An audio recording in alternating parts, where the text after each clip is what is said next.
बड़े बड़े योगी, यति, मुनि, साध्वी, सन्यासी मरते समय भगवान के चरणों का ध्यान नहीं कर पाते हैं। इन्होंने ऐसे कौन सा सत्कर्म किया जिसके कारण मरते समय भगवान के चरणों की याद आ गई?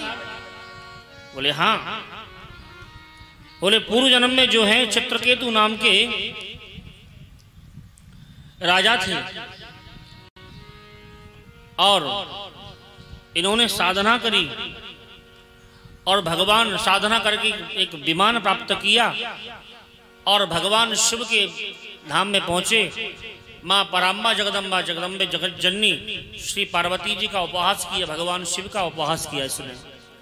भगवान शिव तो कुछ बोले नहीं, माँ पार्वती ने इनको शाप दे दिया, जिसके कारण ये दैत्य बन गए और चित्रकेतु नाम के राजा बने हैं दूसरे जन्म में। और ये इनकी 1 करोड़ रानियां थी जिनके कोई संतान नहीं थी। गुरु के कहने पर पुत्रेष्ठ यज्ञ किया, एक पुत्र हुआ। पुत्र की खुशी में सारा महल प्रसन्न है। इनकी एक रानी है, छोटी रानी। इन्होंने अन्य रानियों के साथ मिलके और सोते हुए जो नवजात शिशु है इसको जहर दे दिया। विद्वेष नष्ट मतयो स्त्रियो दारुण चेतसा गरम ददु कुमाराय दुर्मर्षा नृपति प्रति। सोते हुए बालक को पालने में जहर दे दिया, बालक मर गया, सब रोने लगे, राजा भी रोने लगे। जो खुशी का माहौल था वो अब गम में बदल गया। श्री नारद जी महाराज वहां से निकल रहे थे। नारद जी ने राजा के महल में रोने का आवाज सुनी, विलाप सुना। नारद जी महाराज आए, क्या बात है राजा, क्यों रो रहे हो? बोले महाराज पुत्र मर गया, आप इसको जीवन दान दीजिए, जिंदा कर दीजिए। नारद जी ने जीवात्मा को आवाज लगाई, जीवात्मन पश्य भद्रम ते मातरम पितरम चते श्रहदो बांधवः स्तप्ता सुचास्त्वकृतया वृषम। अरे ओ जीवात्मा कहाँ हो?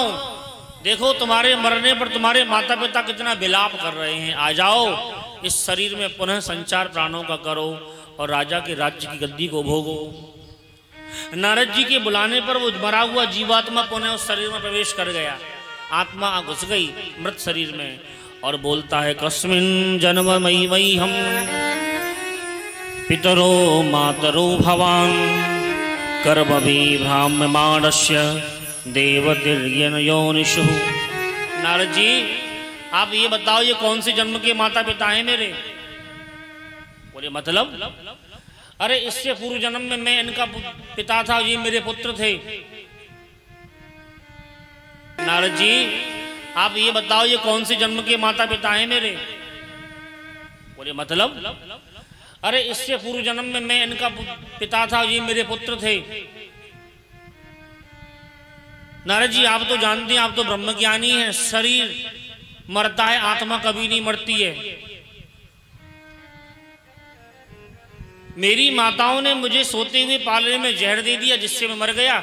मैं तो दूसरा शरीर ग्रहण करूंगा। आत्मा का तो काम है इस शरीर को छोड़ के उस शरीर में प्रवेश कर जाती है। नैनम छिद्दन्ति शस्त्राणि नैनम दहति पावका न चैनम क्लेदयन्त्यापो न शोषयति मारुता। आत्मा तो नित्य है, अजर है, शुद्ध है, पवित्र है।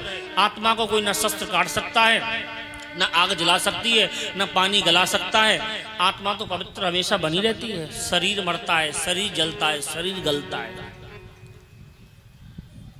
जैसे ब्रह्म ज्ञान किया, राजा को ज्ञान हो गया और महाराज बोले ठीक है, इस संसार में मुझे ज्ञान हो गया है। एक ग्रह अंधकूप में पड़े हुए हम जीव हैं, हमको क्या मतलब?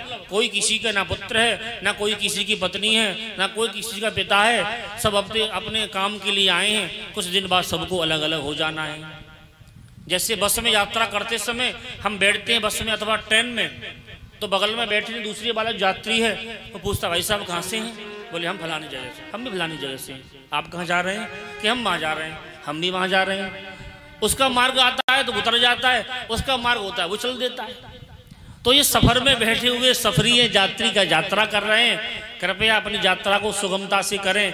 यात्री अपने सामान की स्वयं सुरक्षा करे।